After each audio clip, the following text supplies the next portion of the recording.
by Shelby Stanger, how the Vista-based company's age-old recipe has innovated the business of getting clean. Dr. Bronner's South Vista headquarters is reminiscent of Willy Wonka's factory. There's bright pastel tanks of soap, tanks with organic and fair trade olive, coconut, and hemp oil from farms the Bronners work with directly, smiling people running swift bottle filling machines, and rolls of bright, beautiful colored labels in different languages that'll accompany scented soaps around the world. Out front is a fire truck converted to run on biodiesel, now used for spraying crowds with soapy foam at special events across the country, and two ladies from the Magic Foam Experience team who greet visitors by dancing to Michael Jackson's Thriller. "We are all about fun," says Michael Bronner, grandson of Dr. Emanuel Bronner, who was a third-generation soap maker himself when he founded the company in 1948. "We spread one love and fun, and soap is just the delivery mechanism." This may be a lofty statement, even coming from a company with 60% of the natural soap market, but the namesake drive. Bronner was a lofty and eccentric guy, too. His vision has lived on through his family, including grandsons Michael and David, the company president and CEO, respectively, who have helped take the business from 15 employees in 2000 to more than 190 today. Clean soap. Dark history. Emanuel Heil Bronner grew up in a Jewish soap-making family in Germany. His grandparents are said to have invented the first liquid Castile soap in the late 1800s. He received a master soap-making certificate in his teen years and emigrated to the United States in 1929. During the rise of the Third Reich, he dropped Heil from his last name and urged his family to follow.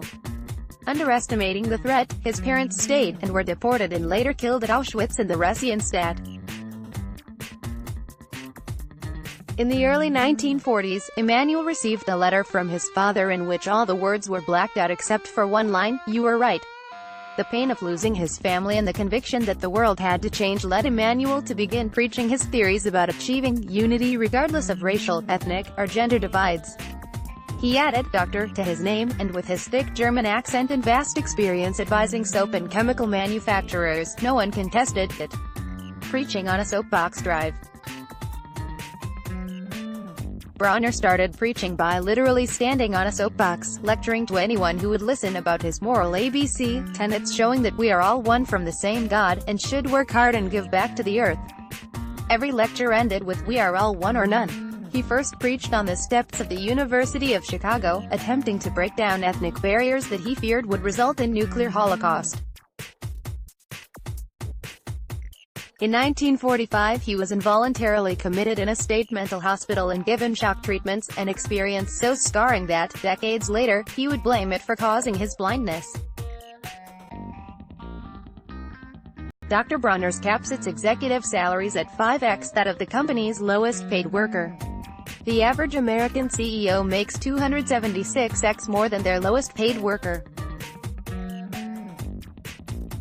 The story goes that Dr. Bronner escaped the hospital 3 times. On the third occasion, he hitchhiked as far as Las Vegas, where he made the mistake of telling his driver where he'd come from and was left behind at a gas station. He then gambled the only money he had, and won enough to make it to Los Angeles. He began his soap-making business there in 1948, running it out of his home and giving the product away to those who would listen to his sermons in Pershing Square, which was a hotbed for activism at the time. Michael says that after a while, Dr. Bronner realized people were coming for the free soap and not staying for the lectures. So he just started printing his lecture on the labels. The soap that sells the label. The text on the label of Dr. Bronner's liquid Castile soap might require a magnifying glass to read. Besides the moral ABC, the label juxtaposes the names of Abraham, Socrates, Israel, Hillel, Muhammad, Buddha, and Jesus, a bold move today, let alone for a man of that time. He trapped people in their showers with his beliefs. Michael says,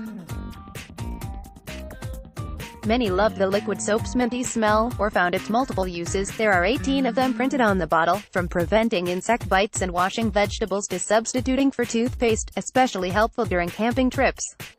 Others resonated with the message on the label.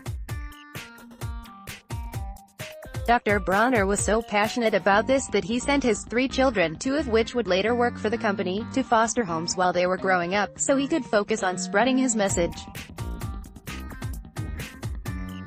While he was an amazing advocate for world peace, he was by no means a perfect parent, Michael says about his grandfather. Dr. Bronner moved his operation to San Diego in the 1960s, and it became a soap for the era. While he preached his all-one views, saying, "We are all sisters and brothers of spaceship Earth," a nod to philosopher Sabine Holler, the soap traveled far and wide, to Woodstock and beyond. He even went so far as to put his direct phone number on every bottle. It's something his grandkids always got a kick out of. Passing the sudsy torch, Dr. Bronner's sons, Ralph and Jim, took over the company with Jim's wife Trudy, after Dr. Bronner died in 1997. Ralph and Jim have since passed as well, and now Trudy and her sons, Michael and David, carry on the soap-making tradition.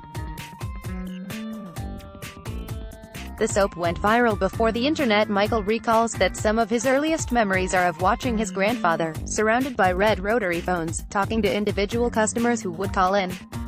Some called for inspiration, others called because they thought it was funny, but he would talk to them for hours on end all the same. "My grandpa's telephone was his Twitter and Facebook accounts in one." Dr. Bronner often recorded his talks. The company recently compiled 400 of them from 1968 to 1983 onto a record, and had a release party at Music Box in downtown San Diego, complete with Dr. Bronner's words remixed with contemporary music and organic food served on album cover plates. Proceeds from the concert went to Jail Guitar Doors, a non-profit that provides guitars to prisoners. Ahead of the eco-friendly curve, we were green before it was even cool, Michael says. His company recently became an official benefit corporation, giving away almost 7% of its revenue every year, or more than 1/3 of profits, to environmentally friendly causes, charities, and lobbyists. The brand pioneered the use of 100% post-consumer recycled bottles, and in 2003 became the largest personal care company certified under the U.S.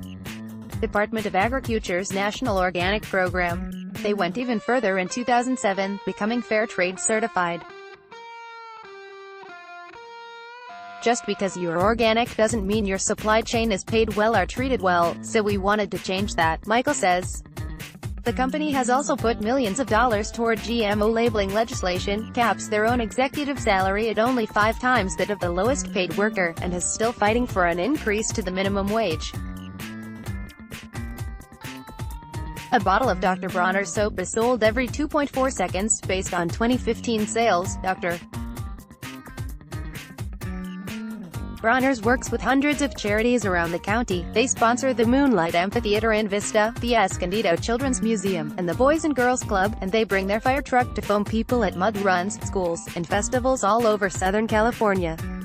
As for the workplace culture, it doesn't take a stretch of the imagination to guess that it's fairly young, progressive, and eclectic.